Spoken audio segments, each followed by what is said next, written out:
Alguma vez parou para pensar como um computador pensa? A resposta, na verdade, não está na complexidade, e sim na simplicidade da lógica. Hoje, a gente vai construir a ponte entre a matemática e o código para mostrar como umas ideias lógicas bem simples se tornam a base de toda a tecnologia que a gente usa. E é exatamente por aí que a gente começa. Sabe, antes de digitar qualquer comando, existe a clareza do pensamento. Essa frase lembra a gente que o melhor código não nasce no teclado, mas sim na nossa capacidade de organizar uma solução lógica para um problema. O nosso caminho hoje está bem traçado. A gente começa com a base da lógica, depois constrói a ponte para o código, aprende a traduzir os operadores e aí vira um tipo de compilador humano. E por fim a gente vai entender o que é pensar como um programador de verdade. Vamos nessa?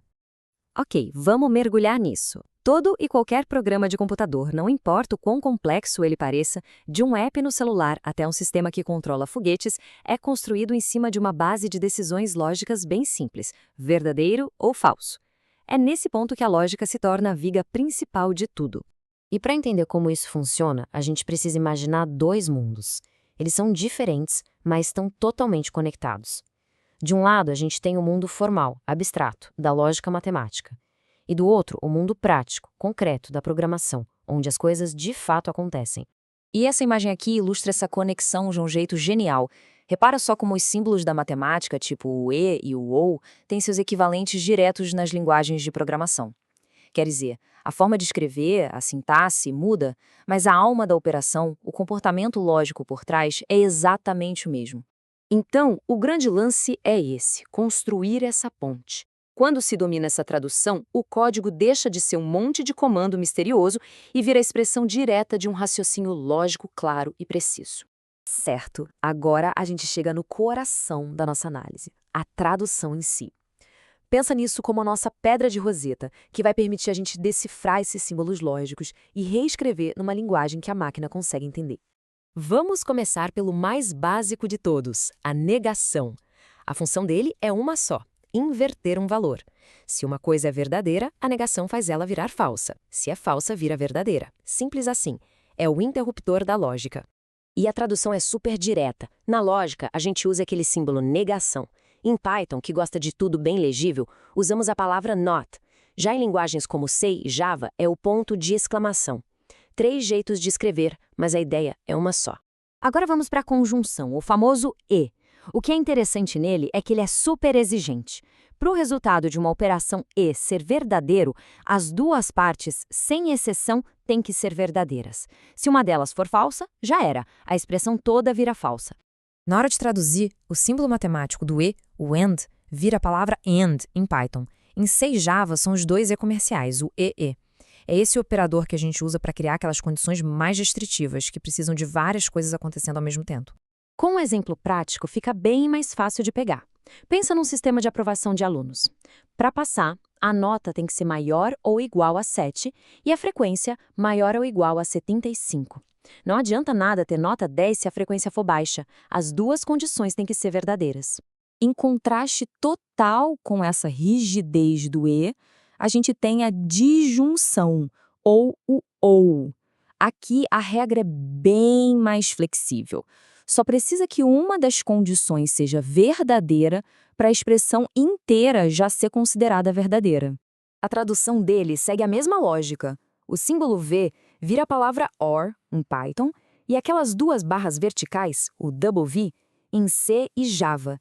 Esse é o operador que a gente usa para criar alternativas, caminhos diferentes dentro do código. Agora, um caso bem especial, a condicional. Aquela famosa lógica do se acontecer P, então acontece Q. Diferente dos outros, não tem um símbolo único para isso no código. Em vez disso, essa ideia é a inspiração para a estrutura de controle mais poderosa que existe na programação, o famoso if. Olha só como a lógica P então Q se transforma em código. Em Python, a gente escreve if_p. Em C ou Java, if_p abre e fecha parênteses. A própria estrutura do código já implementa o comportamento da regra condicional da matemática. É uma tradução de conceito, não só de símbolo. Ok, com a nossa pedra de Roseta em mãos, chegou a hora de testar essa nova habilidade. A ideia agora é desenvolver o que a gente pode chamar de compilador humano. E essa é uma habilidade fundamental. Ser capaz de prever o resultado de uma expressão lógica só de bater o olho economiza um tempo gigantesco na hora de corrigir erros e fortalece muito o raciocínio. É quase como ver o futuro do seu próprio código. Então, vamos ao nosso primeiro desafio. Pensa comigo, P é verdadeiro e Q é falso. Primeiro, a gente resolve o que está dentro do parêntese. P e Q, ou seja, verdadeiro e falso. Isso dá falso, certo? Depois a gente aplica a negação, o flan, nesse falso.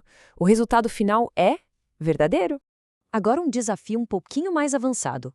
Como a gente reescreve essa condição sem aquele not do lado de fora? A regra é até que simples. A gente empurra a negação para dentro, invertendo tudo no caminho. Onde era a idade maior ou igual a 18, vira idade menor a 18. Onde era tem underline permissão, vira not tem underline permissão. E o mais importante, o ou vira e. Então, a forma correta seria if idade menor ou igual a 18 and not tem underline permissão. E tudo isso que a gente viu nos leva à nossa conclusão. Desenvolver essa capacidade de traduzir e prever os resultados é isso que realmente significa pensar como um programador. Essa frase resume tudo de forma perfeita. As linguagens de programação, elas vêm e vão. Sintaxes novas aparecem o tempo todo. Mas a estrutura lógica por trás da solução, o algoritmo, isso é universal, não envelhece. É a habilidade mais importante e mais útil que alguém pode ter nessa área. Então, o que a gente tira de tudo isso, que o código é, no fundo, a lógica usando uma roupa diferente, que os operadores são traduções de ideias universais, e que dominar o raciocínio lógico é muito mais importante do que decorar a sintaxe. Programar não é só sobre escrever comandos, é sobre ensinar uma máquina a pensar de forma lógica. E para fechar, fica uma pergunta para a gente pensar. Agora que essa ponte entre o pensamento abstrato e a execução prática está construída, as possibilidades são infinitas. Que problemas, dos grandes aos pequenos, podem agora ser estruturados, traduzidos e finalmente resolvidos? A resposta está na lógica que a gente acabou de explorar.